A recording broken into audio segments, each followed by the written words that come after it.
Pakistan cricket में selection का criteria क्या है वो ये कोई नहीं जानता।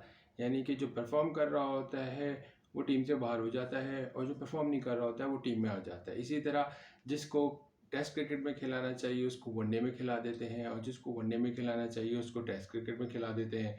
उसके बाद उसको टेस्ट क्रिकेट में खिला के वनडे से ड्रॉप कर देते हैं। सो ये क्राइटेरिया समझ से बाहर है।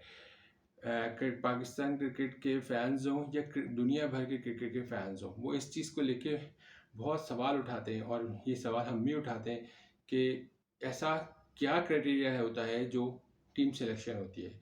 हाल ही में पाकिस्तान क्रिकेट बोर्ड के नए चीफ सेलेक्टर इंजमाम उल हक ने टीम की अनाउंसमेंट की, यानी कि 2 सीरीज़ की अनाउंसमेंट की है। एक अफगानिस्तान सीरीज़ यानी अफगानिस्तान के खिलाफ जो उडाई सीरीज़ है 3 वनडे पे, वो उसके लिए टीम अनाउंस हुई है और उसी के साथ साथ एशिया कप के लिए टीम अनाउंस हुई है। अब अभी तक लास्ट में श्रीलंका के खिलाफ शान मसूद टीम का हिस्सा थे, जो कि उनको टेस्ट में होना नहीं चाहिए था। वो वनडे के खिलाड़ी हैं, वो उनको टेस्ट मैच में खिला के उनको वनडे से ड्रॉप कर दिया गया है।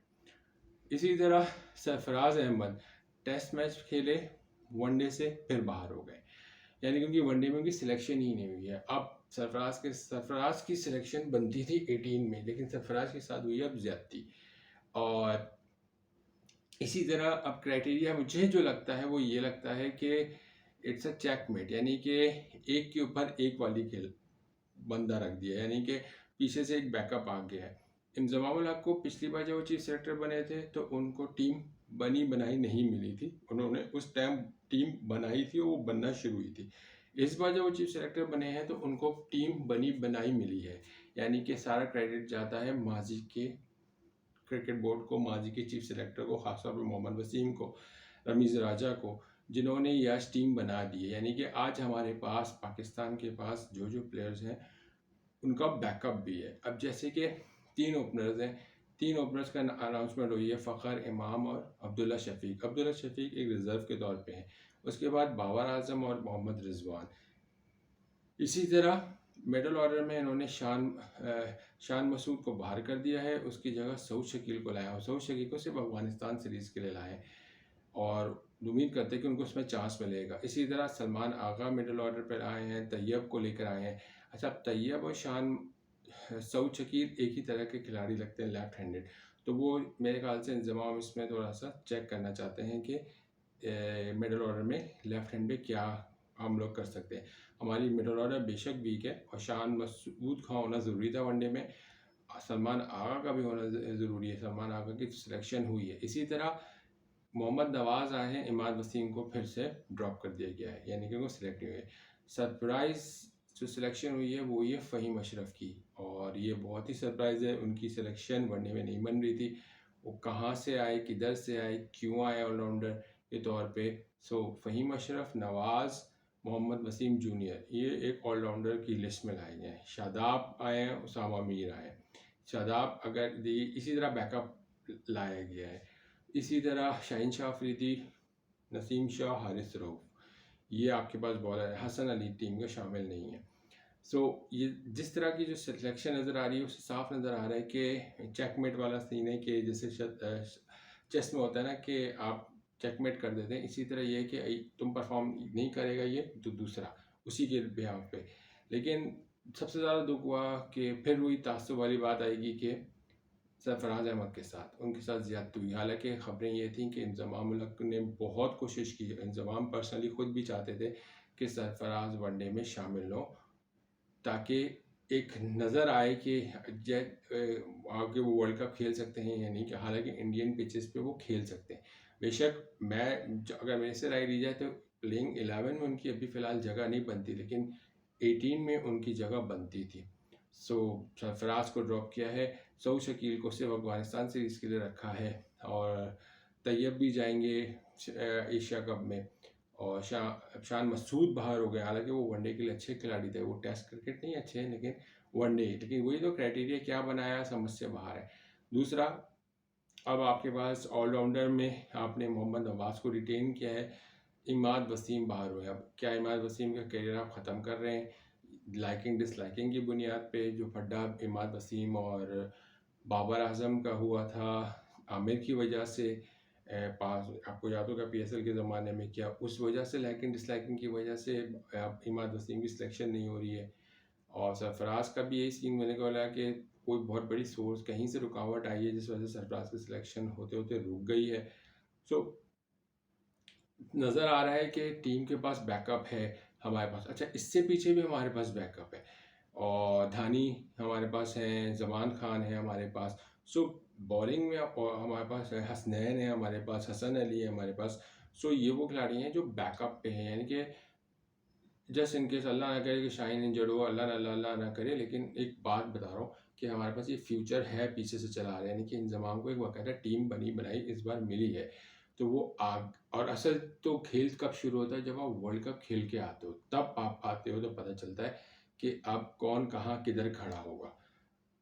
तो चीज़ें बहुत करीब हैं। नज़र आ रहा है कि इंजमाम ने जो टीम बनाई है पूरी, और यह बाबर आजम से लेके मशवरा करके क्रिकेट बोर्ड के और लोगों से मशवरा करके लग ये रहा है कि वर्ल्ड कप के लिए टीम के लिए बनाने के लिए, और इसी में से वर्ल्ड कप के खिलाड़ी शामिल होंगे।